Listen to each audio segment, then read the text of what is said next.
I don't know exactly why, but for some reason lately I've had myself an unquenchable hankering for some cool Brent Mason style double stop country licks, like this one.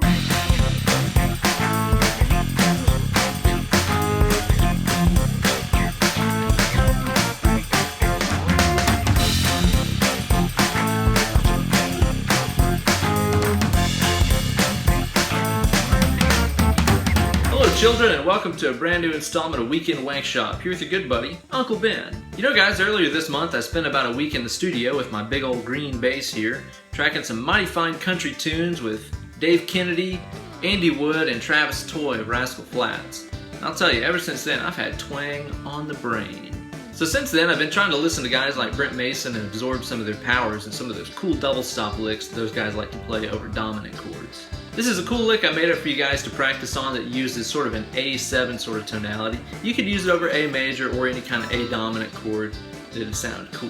It's got some cool double stops and a cool little behind the nut kind of pedal steel sounding bend at the end of it.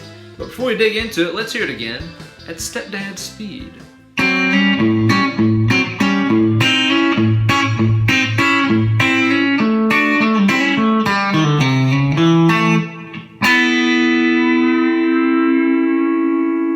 Of course, you can use your telephone rig or your internet device of choosing to find a full tab for this week's lick on my Instagram page. Go to Instagram, look for BenEllerGuitars, search for this week's tab and learn how to play it, then upload a video of yourself wanking on through it. Okay, first things first, in order to make this stuff sound really authentic, you're going to need to do some hybrid picking here. I'm using my middle finger and my ring finger, plus my pick, which is held between my first finger and thumb, to achieve these twangy sounds. I like to have a little bit of fingernail in those fingers, but you don't really have to. Now the first thing that I'm doing in this lick is sort of outlining this A7 chord shape.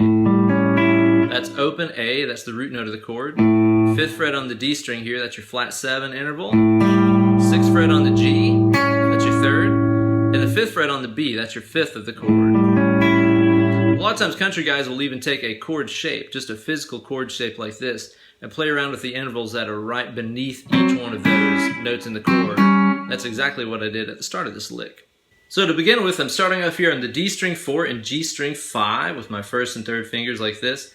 What I'm going to do is I'm going to pluck those 2 strings and then slide up a half step. Again, I'm starting a half step out of range of the chord and sliding into the actual chord shape. So what we do is we pluck those 2 and slide up, then give it a palm muted open A string note. Notice that has to be palm muted, that way it doesn't sustain like that. It needs to be real tight and short sound. Then what you're going to do is pluck the 2 notes of the chord again here on 5 and 6. Give it another open A cluck. So now you got... Next what you're going to do is go a half step below the chord and pluck. Then go back into the chord shape and pluck. So that was slide, A, pluck, A, pluck, pluck. So if you remember that chord shape we started with, it was kind of like this. We sort of outlined the low notes the first part. Next we're going to outline the high notes using the same kind of pattern and stuff.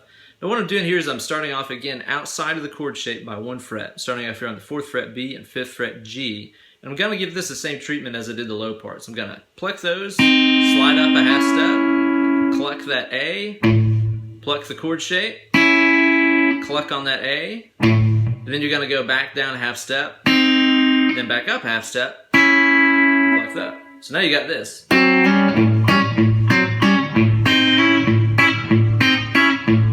Coming out of that section, we play one of the most sacred country licks of all. We're going to start off here on the G string and B string on fret number 5, pluck those, and hammer on to that 6th fret on the G. Again, over an A, that's the sound of 5th and minor 3rd, then hammering into major 3rd. That whole minor 3rd to major 3rd thing that we'll see later on in the lick too is totally part of that country vocabulary. So anytime you want to add a little twang, try going from minor 3rd to major 3rd. That'll automatically kind of invoke that sort of quality. So anyway, I start off on G and B on 5, hammer onto the 6th G. You're going to grab the 7th fret here on the D string, go straight down into a bar on G and B fret number 7. So notice I went from tip to sort of flattening that finger out for that bar. Back to your root note, 7th fret D, just like that.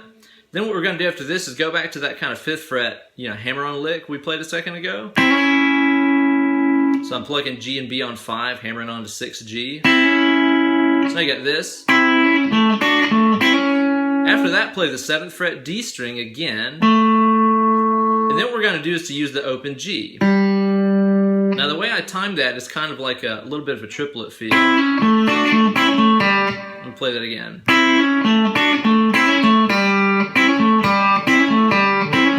That's what that last phrase should sound like. A lot of times country guys like Brent Mason and Brad Paisley like to use an open string to kind of cover for a part where they're fixing to make a transition up the neck. I could have played that open G note as a fretted 5th fret D string like that, but then I can't really scooch down here for the next part of the lick. So again, a lot of times country guys will use those opens as a ways to buy them time to move to another area of the fingerboard. So coming off of that open G string, that gives me enough time to get down here to the 1st position. I'm just playing the 1st fret on the D here with a pull off to open. Then I'm going to the 3rd fret A, slide up to 4th fret. Again, there's that minor 3rd to major 3rd thing I was talking about earlier. This is part of this accent.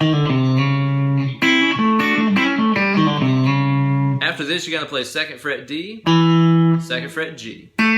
That's an A note, so that ends you nicely on the root note of the chord. And after that, to wrap up, we're going to play one of those sort of fake pedal steel licks that country players love to play. Now, I'm doing this by bending the string past the nut, and some headstocks just don't allow this. Like, I couldn't do this on one of my RGs, for example, because the break angle of the strings is really close to the face of the headstock, so you can't really get a good full step bend off of it. But this Ibanez Talman, they make this thing with a pretty generous amount of room to kind of bend those strings back there, so it's kind of a country player's wet dream.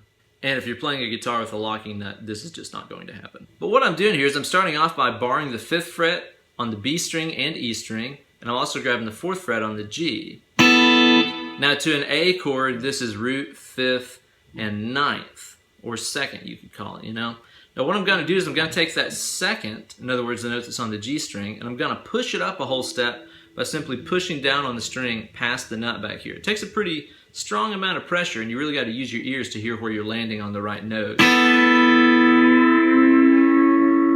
But again, it should be going up one full step. So it lands on the sound of an A major chord. If you can't get that kind of bend from behind your nut, you can always do it the old-fashioned way. Bar like this, grab that G string here with your ring finger, and then just bend the G up. Like that. That works pretty well too. So all together, we start off with our first set of kind of sliding stops. Second set, the classic.